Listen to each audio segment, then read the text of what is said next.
नमस्कार. मी भाऊ तोरसेकर. तुम्ही बघत आहात प्रतिपक्ष.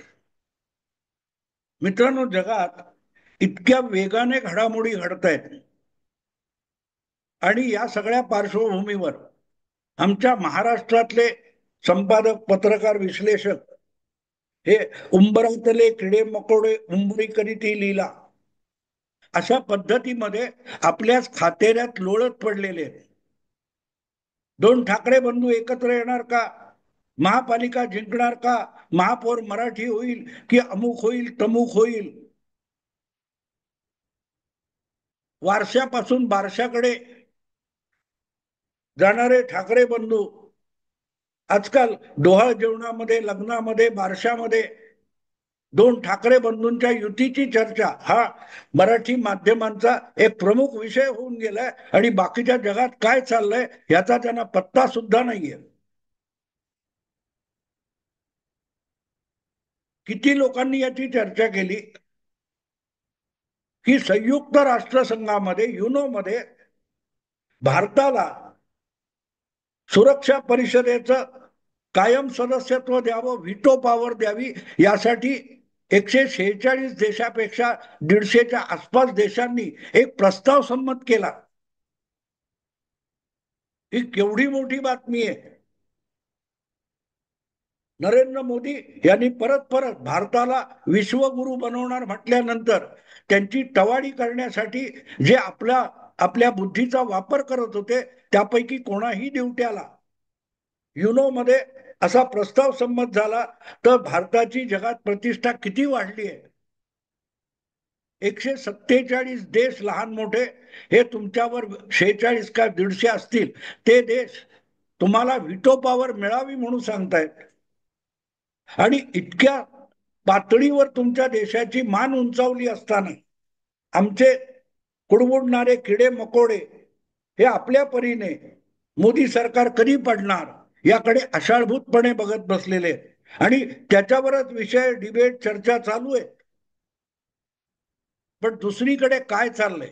जग किती बदलते मित्रांनो. गेल्या 2 वर्षामध्ये मी सातत्याने एक विषय अधूनमधून मांडत राहिलो की आजचा जो संयुक्त राष्ट्रसंघ आहे, ज्याला युनो म्हणून ओळखतात, युनायटेड नेशन्स ऑर्गनायझेशन, ही संघटना ही दुसऱ्या महायुद्धानंतर जवळजवळ 80 वर्षापूर्वी स्थापन झाली आणि त्यावेळेला जे प्रगत देश होते, विकसित देश होते, सशक्त देश होते, त्यांना त्यातला एक म्होरकेपण म्हणून व्हिटो पॉवर मिळाली. त्यांना तो सुरक्षा परिषदेमध्ये कायम सदस्यत्व मिळालं. भारत हा मोठा देश असला तरी खूप मागासलेला होता, गरीब होता, अविकसित होता. त्यामुळे भारताचा त्यासाठी विचार सुद्धा झाला नाही. आणि दुसरी गोष्ट, ज्या वेळेला युनोची स्थापना झाली तेव्हा भारत हा एक स्वतंत्र देश सुद्धा झालेला नव्हता. भारताला युनायटेड किंगडम म्हणजे ब्रिटनचा एक मांडलिक देश मानला जात होता. पण आज 80 वर्षानंतर जग बदललेलं आहे आणि जेव्हा इतक्या प्रचंड घडामोडीनंतर तेव्हाच्या महाशक्ती, तेव्हाचे साम्राज्य आज उरलेली नाहीत. ब्रिटन आणि फ्रान्स यासारखे जगावर राज्य करणारे देश आज अक्षरशः छोटे देश बनलेले आहेत. आर्थिक असो किंवा शस्त्र आणि सैनिकी ताकद असो, ते कुठल्या कुठे कचऱ्यात जाऊन पडलेले आहेत. ब्राझील, दक्षिण अमेरिका, दक्षिण आफ्रिका असे अनेक देश पुढे आलेले आहेत. भारत पुढे आलेले आहे. चीन एक 2 नंबरची महाशक्ती जगातली झालेली आहे. उद्ध्वस्त झालेला जपान हा काल परवापर्यंत 4थी 5वी अर्थव्यवस्था होती. इतकं जग बदललंय आणि त्याचं प्रतिबिंब जर युनायटेड नेशन्स मध्ये पडत नसेल तर त्याची अवस्था काँग्रेस पक्षासारखी झाली असं समजावं. काँग्रेस पक्ष याचा अर्थ काय? जे खालसा झालेले संस्थानिक होते 100 वर्षापूर्वी आणि आज ज्यांना दुर्दैवी जीवन जगावं लागते त्यांच्या वंशजांना, अशी अवस्था आजच्या युनोची आहे.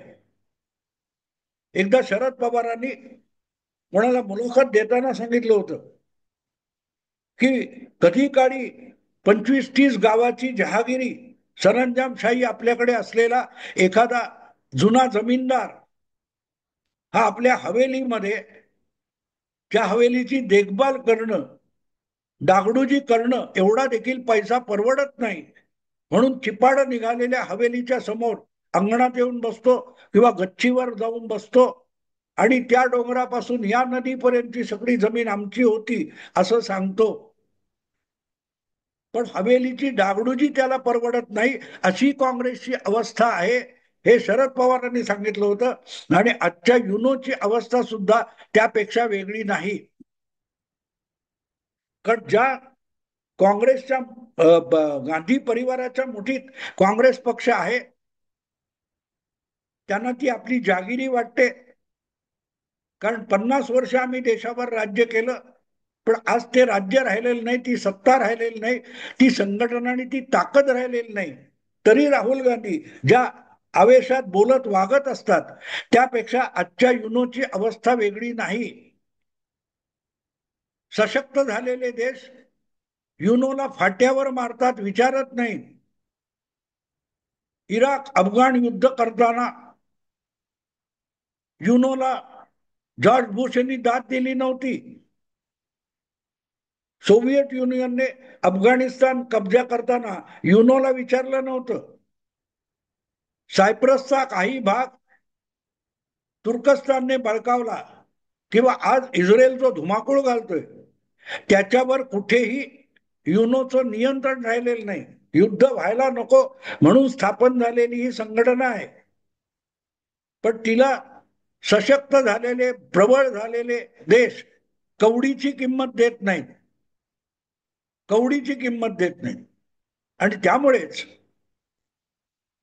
या युनोमध्ये आजच्या राजकीय जगाचं प्रतिबिंब पडत नाही. त्यामुळे अगदी IMF कडे, नाणेनिधीकडे भिकेचा कटोरा घेऊन ब्रिटन उभा राहतो, फ्रान्स उभा राहतो, आणि तरीही त्यांना व्हिटो पॉवर आहे. आणि भारत कुठच्याही जागतिक बँकेकडे, संस्थेकडे, अर्थसंस्थेकडे भीक मागायला जात नाही, हात पसरत नाही. उलट लहान लहान छोट्या देशांना जागतिक बँकेकडून मिळत नाही ती मदत भारत देऊ शकतो. त्या भारताकडे व्हिटो पॉवर नाही, पण या भिकाऱ्यांकडे आहे. आणि म्हणूनच हे जे युनो आहे हे आउटडेटेड झालेलं आहे, ते संपवलं पाहिजे. ही भूमिका मी अधूनमधून मांडत होतो. आता हळूहळू ती भूमिका भारत सरकारने म्हणजे नरेंद्र मोदींनी उचलून धरलेली आहे. पण ती उचलून धरताना मला बोलायला काय जात नाही, करायचं मला काहीच नाहीये.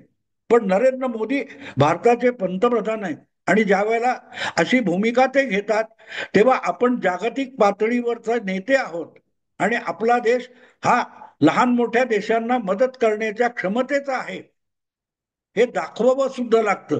ते दाखवल्यानंतर नरेंद्र मोदी या गोष्टी बोलायला लागले. करोनाच्या काळामध्ये आपण भारताने बनवलेली लस ही 70-80 देशांना आपण पुरवली, ज्यांना फॉर्म्युला दिला. वेळी अवेळी कुठेही नैसर्गिक आपत्ती आली, कसलं संकट आलं तर धावत जाणारा देश, मदत घेऊन धावत जाणारा देश, कसलीही किंमत न मागता मदत करणारा देश, ही भारताची ओळख गेल्या 10 वर्षामध्ये नरेंद्र मोदींनी निर्माण केलेली आहे. आणि म्हणूनच 146, 150 जे काही देश युनो मध्ये उभे राहिले की आम्हाला भारतासारखा थोरला भाऊ पाहिजे. ही केवढी मोठी गोष्ट आहे. अर्थात ते ठराव केला म्हणून तुम्हाला मिळाला असं होत नाही. जसं राहुल गांधींना किंवा सोनिया गांधींना किंवा काँग्रेसला आणि काँग्रेसच्या इकोसिस्टीमला नरेंद्र मोदींनी निवडणुका जिंकून पंतप्रधान पद मिळवलं तरी आम्ही मोदीला पंतप्रधान मानत नाही, ही मानसिकता आहे. तसं जगातल्या बहुसंख्य देशांनी, 150हून अधिक देशांनी भारताला जागतिक नेता मानलेला असेल, आपला नेता मानला असेल, त्यासाठी प्रस्ताव संमत केला असेल, तरी युनोच्या नेतृत्वपदी बसलेले, नागोबा सारखे बसलेले जे गांधी परिवार मानसिकतेचे लोक आहेत ते भारताला व्हिटो द्यायला तयार नाहीत. हरकत नाही, त्यांनी बिघडत नाही, कारण त्यांना भारताचा पंतप्रधान नरेंद्र मोदी आहे म्हणजे काय ते कळलेलं नाही. नरेंद्र मोदी या माणसाचा स्वभाव बघितला काही कळतं. तो कोणासमोर कटोरा घेऊन उभा राहत नाही. स्वकर्तृत्वावर आत्मविश्वासाने आपलं राजकारण करणं हा नरेंद्र मोदींचा स्वभाव आहे.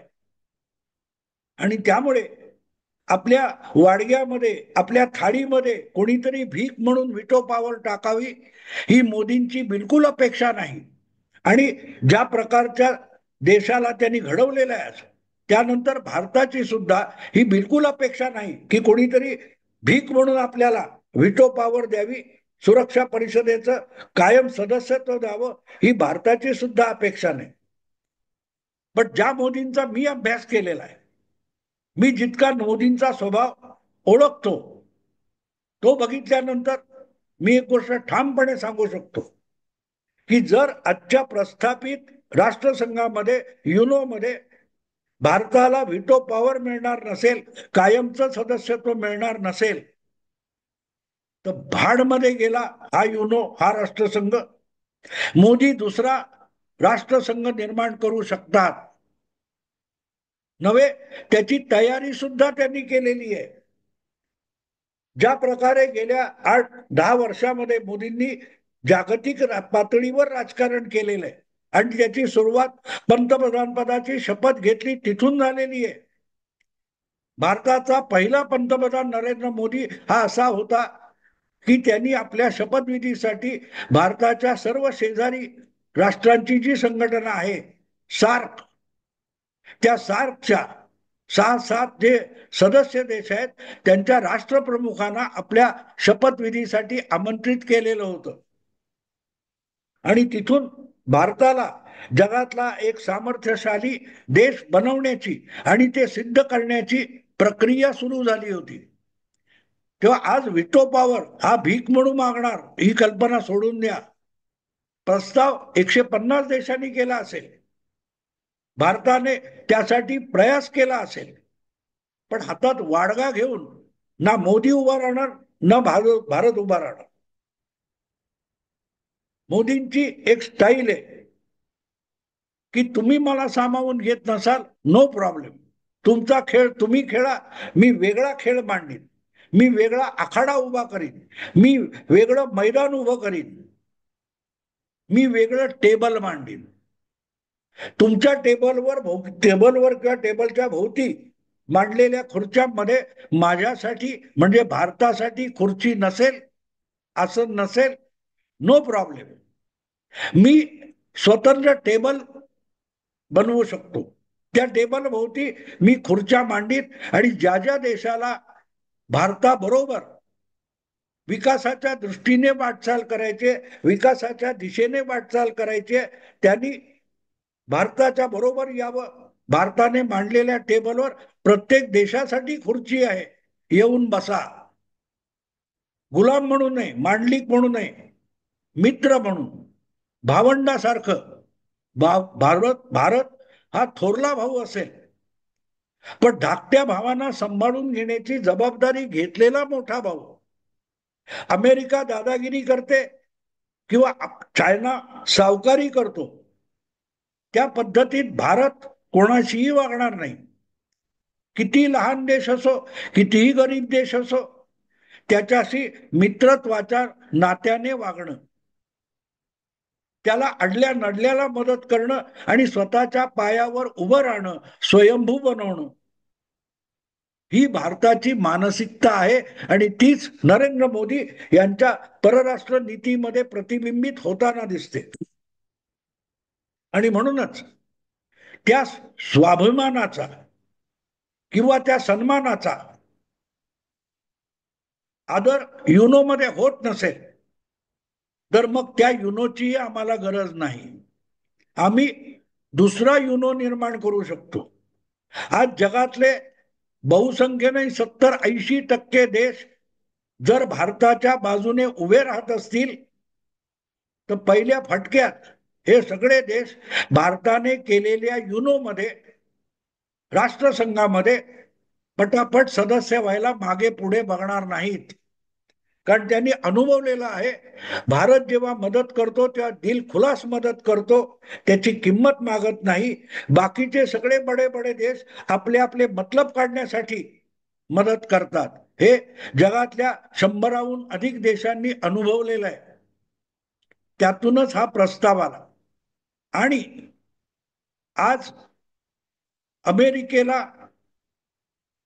भारताचा परराष्ट्र मंत्री जयशंकर सुद्धा डोळे वटारून दाखवायला लागलेले आहे. यावेळेला युनोची जी सर्वसाधारण सभा होती तिथे पंतप्रधान नरेंद्र मोदी गेले नाहीत, कारण त्यांना माहिती होतं की ट्रम्प तिथे आपल्याला गाठेल, आपल्याबरोबर फोटो काढेल आणि वाटेल ती बडबड करेल, तर ट्रम्प बरोबर आपला फोटो पण निघता कामा नये, रेकॉर्डिंग पण होता कामा नये.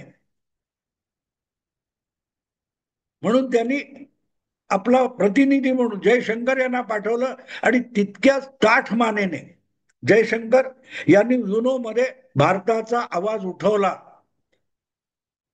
त्याचा पडसाद म्हणूनच भारताला व्हीटो पॉवर देण्याचा प्रस्ताव आला, संमत झाला.